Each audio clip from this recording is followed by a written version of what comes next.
From every mountain and valley the world over are flowers and plants of simple beauty. Some hold a natural wonder, chemicals that soothe pain and inspire euphoria. At times they've been hailed as a gift of heaven, but in the last century they've been condemned as a scourge of man. Once, marijuana, cocaine, opium, ecstasy, LSD, even heroin were perfectly legal. Today, they compel a war on drugs. Did these plants and drugs change? Or did we? Drugs are menacing our society. It's like a 5-hour orgasm. Used wisely, can produce the greatest ecstasy that man knows. Marijuana has been an enemy of the state since the first federal law was enacted against it in 1937. Since that time, 20 million Americans have been arrested, convicted, and incarcerated for using the most popular drug in the world.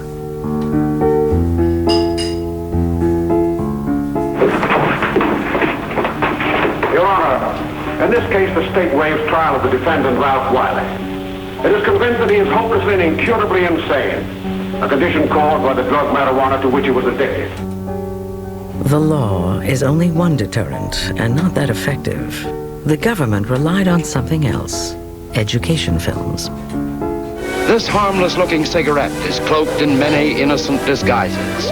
But light the match, inhale the smoke, and it becomes an invitation to your own murder. They had to now control something that was growing all over the United States as a weed. So they relied mostly on words because they didn't have many other resources to devote to it. I think a lot of people have seen Reefer Madness. That's bitter. That's more like it. I know you like that. Really, you will. Just take a puff. Though marijuana is now a household name, there was a time when it was an obscure drug, used only by the fringes of society. That, some argue, is the reason why it was criminalized. Drugs are illegal because they do cause problems. The ones that are illicit drugs cause health problems, crime-related problems, violence-related problems, but it's also true that none of the drugs currently illegal became illegal before they were most closely associated with what were commonly regarded as deviant groups. One of the girls was telling me about a new cigarette that peps you up. Oh, you mean reefers? Yes, that's the name of them. Would you like to try one? Sure, why not? I'm supposed to be on the loose. Okay. Marijuana's trip from a weed to America's archenemy in a $400 billion drug war begins with its chemistry.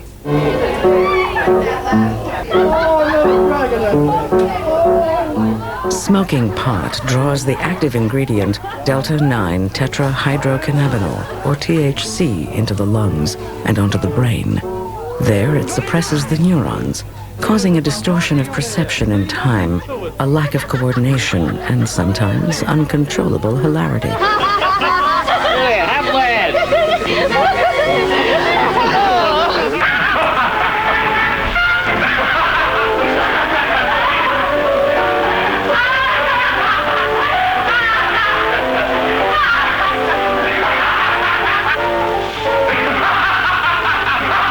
Within 4 seconds of the first drag, muscles relax, eyes redden, pulse rate quickens, euphoria, heightened sensitivity, or paranoid feelings arise in the user, an experience that dates back to the dawn of time. Herodotus records some of the earliest uses of cannabis by the Scythians, and what they did was they would build a big bonfire in the middle of the camp, and they would heap a bunch of marijuana on top of it, and then they would throw a tent over it, and they would all go under the tent and breathe the smoke. And that way they consumed it. Next to opium, marijuana is one of the planet's oldest medicines. Ancient Chinese herbalists applied it to stomach pain, menstrual cramps, malaria, and consumption. According to Indian mythology, Shiva, the Hindu goddess of creation and destruction, endowed man with the plant for a joyful pastime. An apt legacy for the drug of the generation that preached free love, challenged authority, and was out to change the world. cannabis grows anywhere but the Arctic Circle. The earliest record of its use begins in ancient China and India. From the east, cannabis migrated to the rest of the world. Arab traders brought it from the Ganges Valley to North Africa and Spain. From Spain, the conquistadors carried it to the Americas. It was a prized source of fiber for rope and canvas, essential ingredients for ships. In fact, the word canvas comes from the Latin cannabis. But it was another conqueror who introduced the plant to Europe. 1804, Napoleon Bonaparte triumphs in Egypt. During the conquest, his army is introduced to an intoxicant unseen in Europe. Unlike in France, where intoxicants are drunk, this one is smoked. The soldiers fancy cannabis over brandy because it doesn't cause hangovers and carry it back to France as a spoil of war. In Paris, it finds favor with the bohemian set, with artists, authors, students, and prostitutes. The poet Baudelaire writes under its spell. One must be forever drunken if you would not feel the horrible burden of time that bruises your shoulders and bends you to the earth. You must be drunken without cease, with wine, with poetry, with what you please. Be drunken without end. From Paris, it travels to London as a smoking substance and an extract in medicine. Ladies of high society eat hashish confections to lower fevers, ease stomach pains, or any ache at all. Even a queen finds a use for the drug. Queen Victoria used it for menstrual cramps. It was used for insomnia, especially for tuberculosis patients who had lost their appetites. It was also used recreationally. The drug's next stop is New York, where cannabis and hashish become one of the many ingredients in America's unregulated patent medicine industry. The writer Fritz Hugh Ludlow uses it as a recreational intoxicant, after first taking it for a toothache. With continued use, Ludlow becomes addicted. He writes about his experience in Diary of a Hashish Eater in 1857.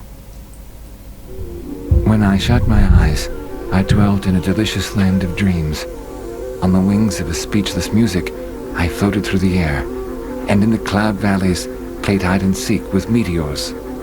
Sometimes these accounts magnified and glamorized the drug experience and encouraged many people to follow suit.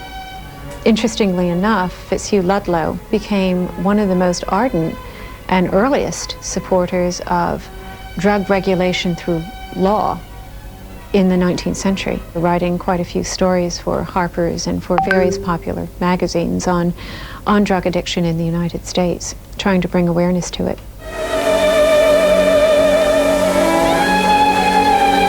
Congratulations! Now you'll start living!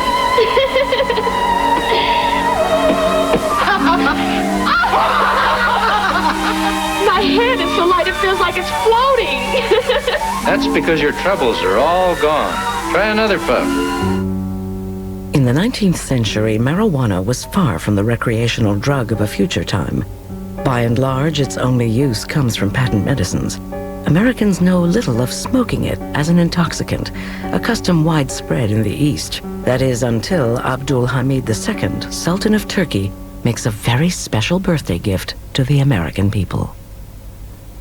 1876. A World's Exposition is held in Philadelphia to celebrate the 100th anniversary of the Declaration of Independence.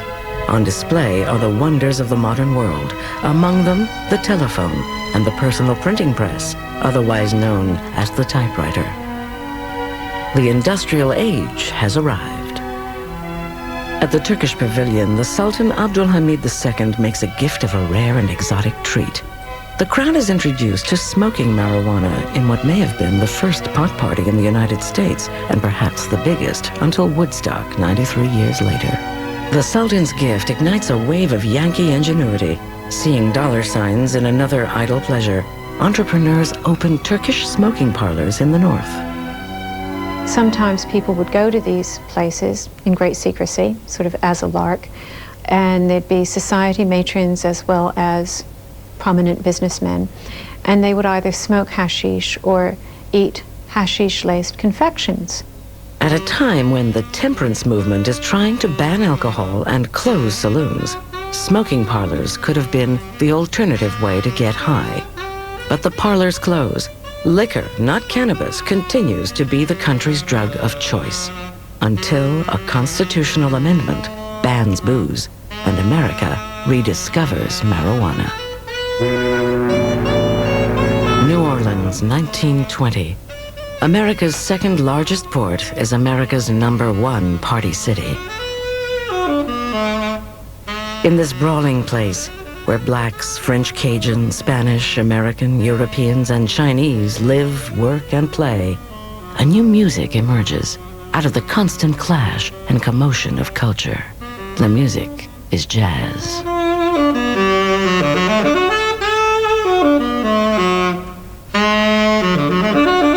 Marijuana and jazz go together like a melody and lyrics. Where jazz goes, reefers follow. But there's another reason for its widespread use. In 1920, it is the only legal drug in town. Even here, where everything the flesh desires can be had, Prohibition keeps the flow of liquor out of sight. The choice of a new intoxicant becomes the perfectly legal weed, shipped in from the Caribbean, Mexico, and South America, and sold like cigarettes in jazz clubs, markets, and pharmacies. It is cheap and popular. But even in paradise, there's trouble.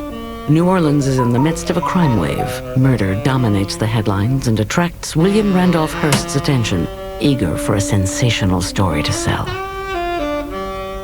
New Orleans was a sort of a source, the beginning of concern about marijuana. They saw it as linked to crime, violent crime, or even predatory crime. Also, sometimes it seemed to be related to murders, to rape, and so on.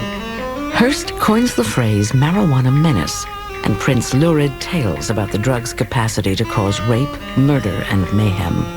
Just as reports of cocaine-crazed Negroes a decade ago had stirred lawmakers to ban cocaine, headlines and stories of the marijuana menace were affecting cannabis the same way.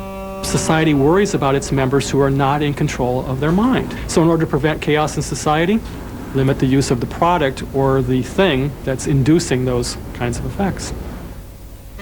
State lawmakers were quick to ban a drug that they identified with black violence. In 1924, Louisiana joins 14 other states banning the distribution of marijuana for non-medical purposes. And it gets back to the scapegoat. So you can scapegoat different racial groups, you can scapegoat the lower classes, you can use the drug to do the scapegoating for you. You can attack them because they're using the drug. Slowly and surely, it will be banned across the country, state by state, for one reason or another. In the Southwest, the reason for a ban on pot was economics and prejudice. They were worried about all these Mexicans down on the Texas border who were, it was the depths of the Depression.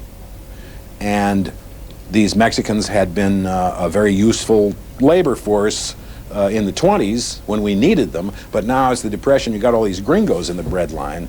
You sure as hell don't need all these Mexicans. So how could we stigmatize them and get rid of this cheap labor force and get them out of here?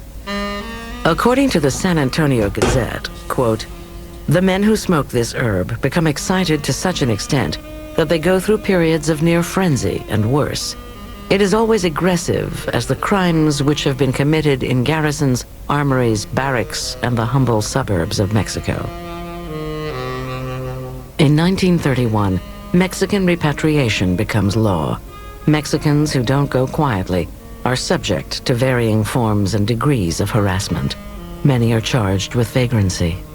Others are arrested for violation of new state marijuana laws that are often an excuse to drive Mexicans out of the country. So in Texas, for example, if you got caught with one joint, you could get sent to jail. You could get sent to jail for life. In fact, there were campaigns in some of the states for the death penalty, and there are cases of people serving many, many, many years, decades, in jails for possession Except for a handful of states in the Southwest, marijuana is still legal in the United States. But that will change soon after Harry J. Anslinger, the nation's top drug enforcement agent, takes office at the Federal Bureau of Narcotics. But first, Anslinger must convince Congress to do something it has never done before: outlaw a weed. His chief tactic is to convince Congress and the public that a weed is the cause of sex and murder. A message that scares an already fearful Depression-era America. I had to kill him before they killed me. I had to kill him. Can't you understand? I had to kill him. They killed me unless I kill them. Can't you understand? The History Channel now returns to hook illegal drugs and how they got that way.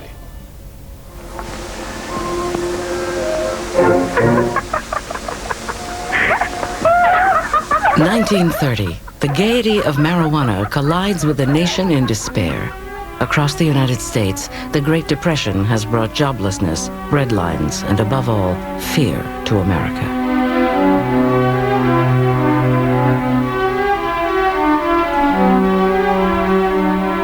Let me assert my firm belief that the only thing we have to fear is fear itself. But the nation's fear is not just economic. There are fears of crime and gangsters,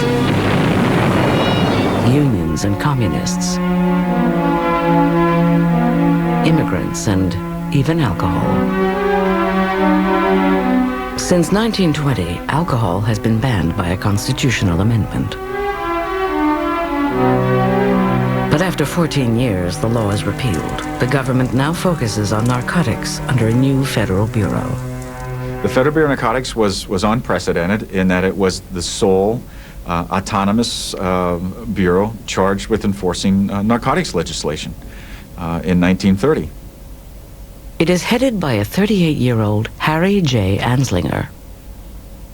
He had had no particular experience with drugs, but he came in, and what he was a complete bureaucrat.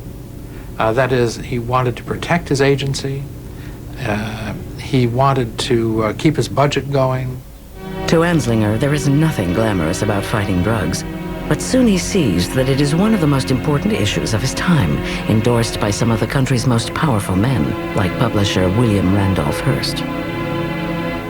Anslinger went to visit Hearst at San Simeon Castle. I guess it was one time.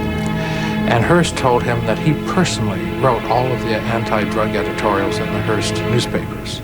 And I think that Anslinger himself felt that this was a kind of a disgusting subject, like maybe being commissioner of garbage or something like this.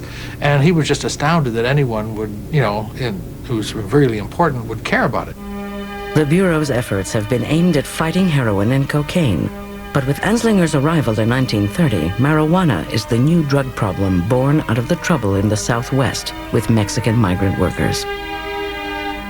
Anslinger's first battle with marijuana is over who will police it. There are no federal laws against the drug, and he wants to keep it that way, leaving the states to control it, not the federal government. He had tried to get the states to adopt a uniform narcotic law, which would include cannabis. And that would allow each state to decide how much of its resources it wanted to put out for the control of marijuana or cannabis. And it wouldn't touch his budget or his agents. That had some success, but not complete. There was continued pressure on the government in Washington to do something about these Mexican immigrants who smoked marijuana and went into town on the weekends and created havoc. Texas, California, Arizona, and Colorado insist it's the federal government's responsibility to do something, but Anslinger resists.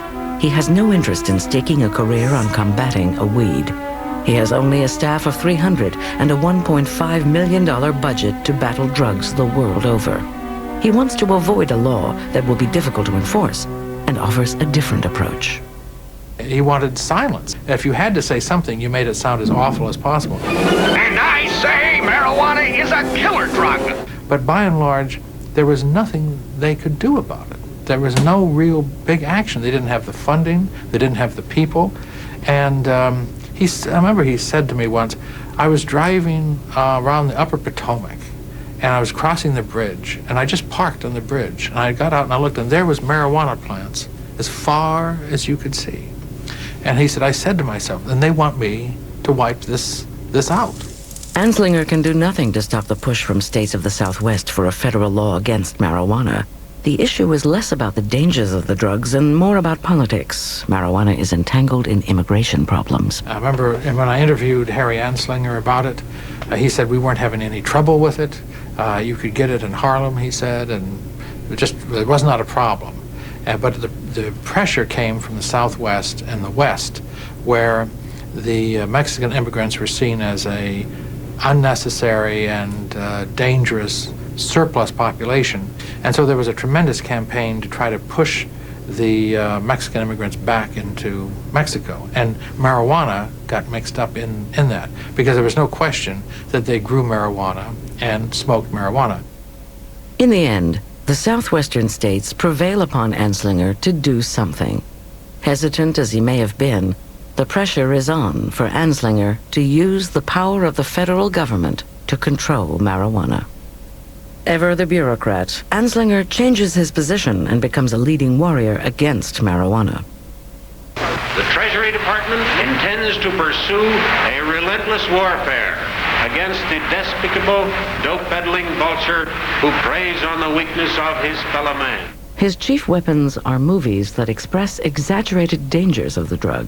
The truth is that every reefer is loaded with immorality and bestial perversions, brutality, murder, sex crimes, insanity, or suicide. While a propaganda war against marijuana is underway, Anslinger begins working to draft a law. But what kind of law? Like all federal drug prohibition in the early 20th century, the Constitution stands in the way. He finds a way around that in a new law passed to ban machine guns. A law was passed called the National Firearms Act, which said that you could not give, borrow, or transfer a machine gun to anyone without a machine gun transfer stamp. And it turns out the government would not make any machine gun transfer stamps. So this went up to the Supreme Court on the grounds that this couldn't be legitimate taxing measure because they weren't doing anything to get the taxes. It was actually just a way to stop machine guns being distributed. The Supreme Court ruled the National Firearms Act was legal, and its use of stamps, even though purposely not available, was legitimate. Anslinger now has a model for a national ban against marijuana. Anslinger told me that the general counsel of the Treasury Department came into his office holding this decision by the Supreme Court, saying, look, we have a way to go after marijuana. Anslinger's idea to make marijuana illegal is simple. Anyone involved in its use, distribution, sale, or transfer will be required to get from the government a marijuana tax stamp. But the catch is, the government will only make a token number of tax stamps available. But can he convince Congress that a weed is as dangerous as a machine gun?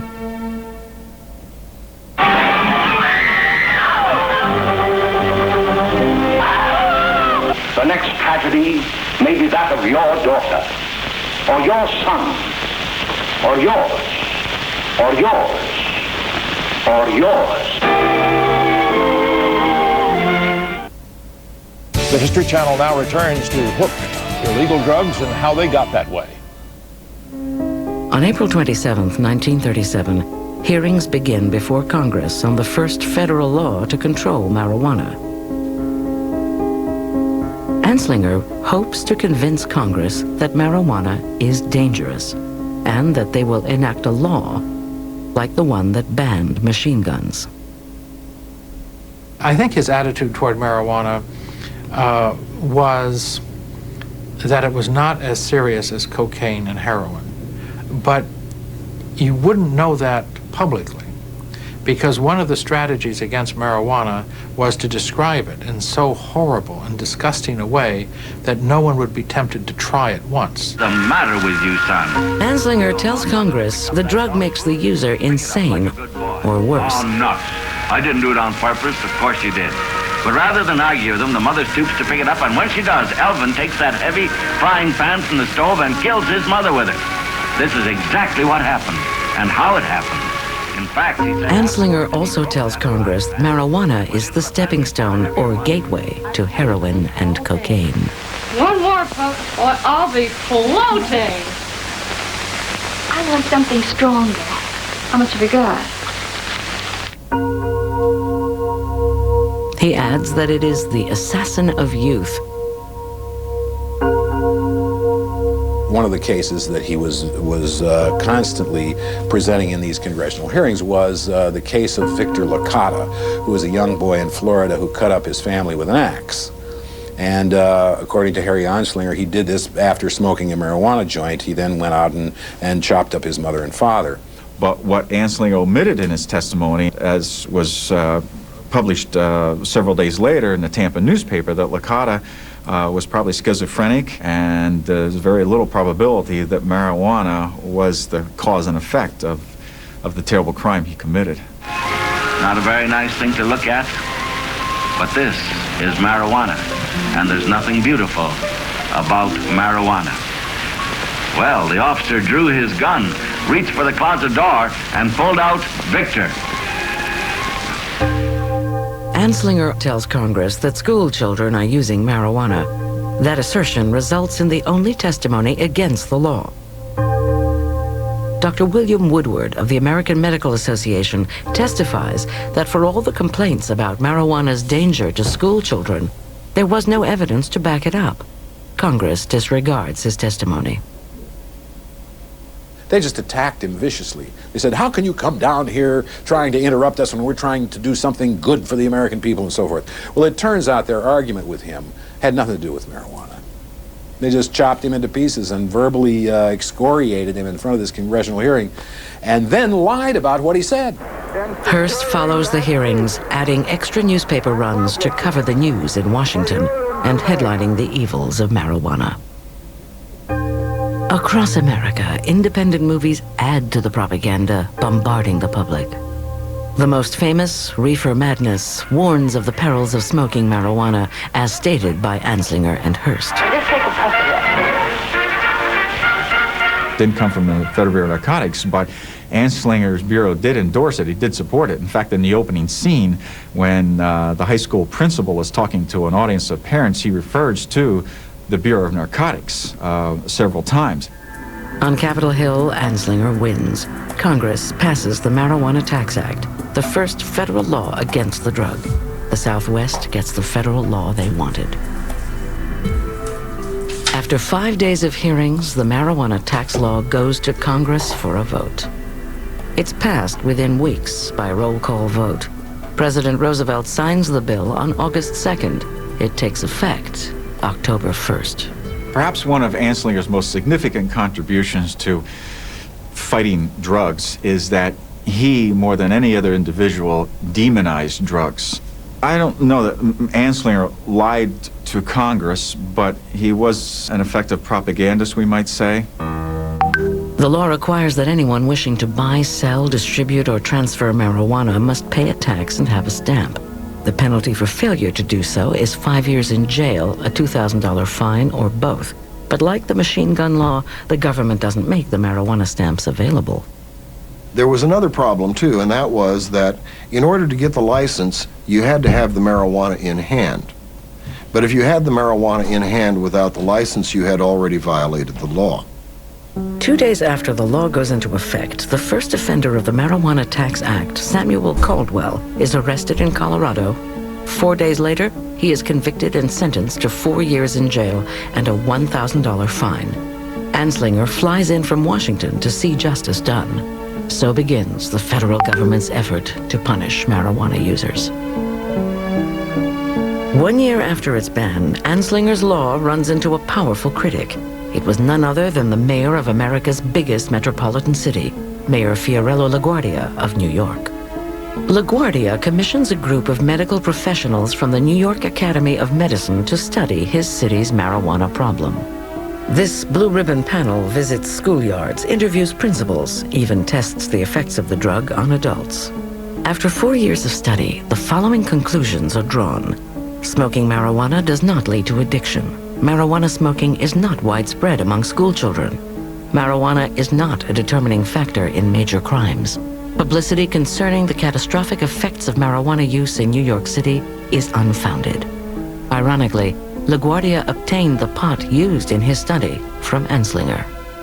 And then when the LaGuardia report came out, Anslinger felt betrayed. That was the end of his scientific research in marijuana as far as he was concerned. No matter what the scientific basis for LaGuardia's study, he is pressured to toe the party line.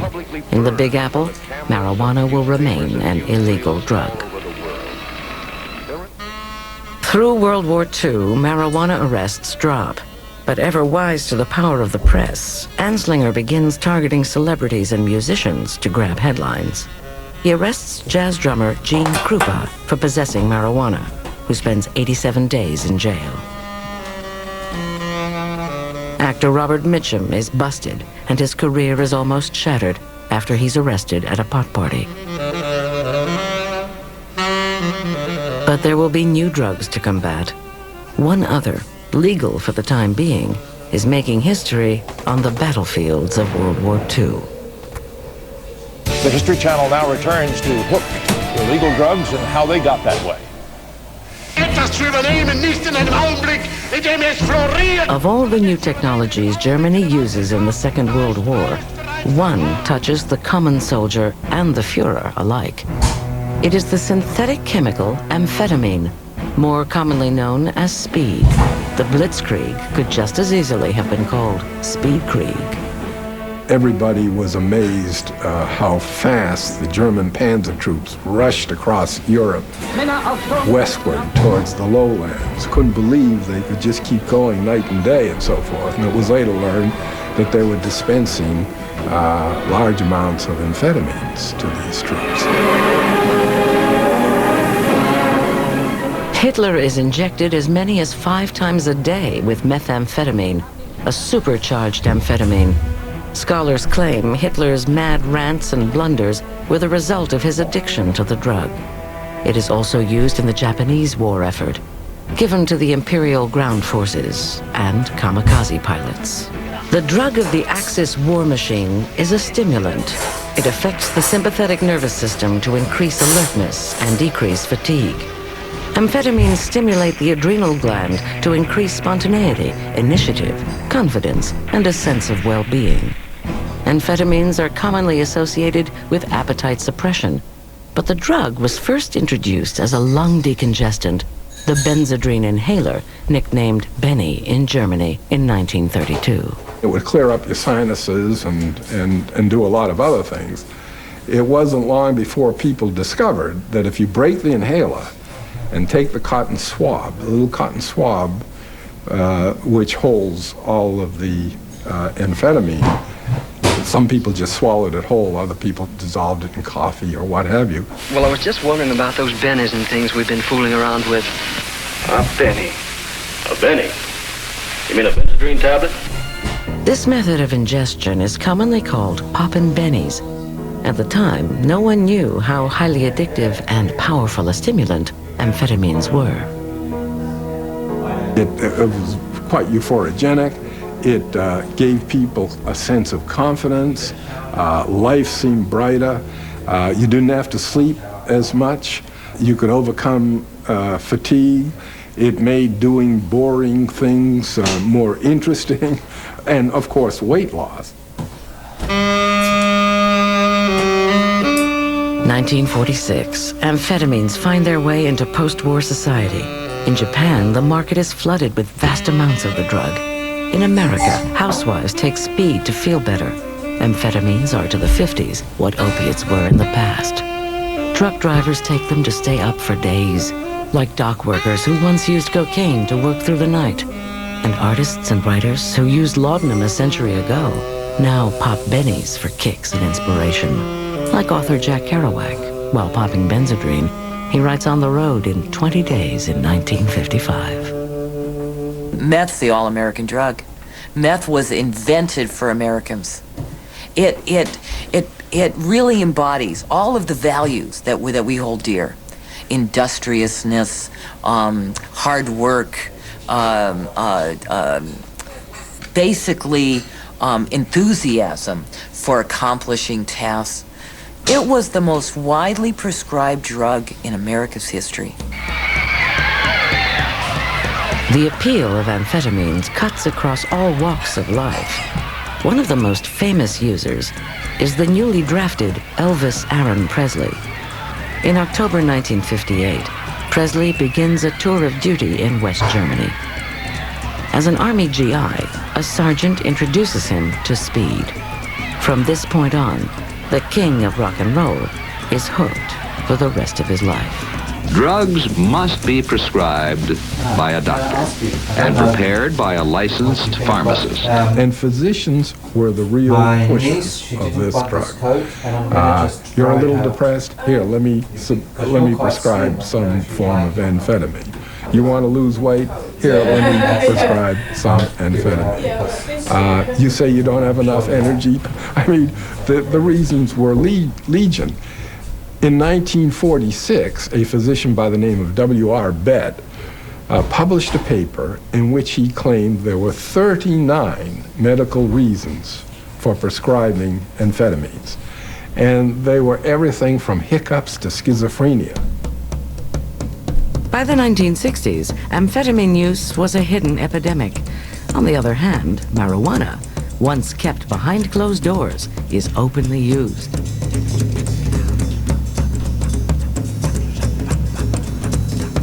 Unlike methamphetamine, a legal drug, marijuana has been outlawed by the Marijuana Stamp Act of 1937. Users face fines and jail sentences under federal law. But it is the latest drug fad, the favorite of baby boomers, despite these potentially harsh penalties.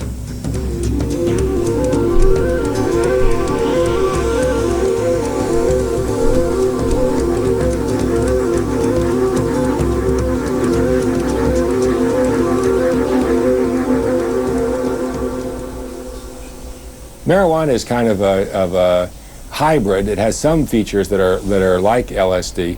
It also doesn't produce physical dependence, and it doesn't produce overdose deaths. And the fact that it doesn't do those two things makes it seem like it's not, quote, an addictive drug.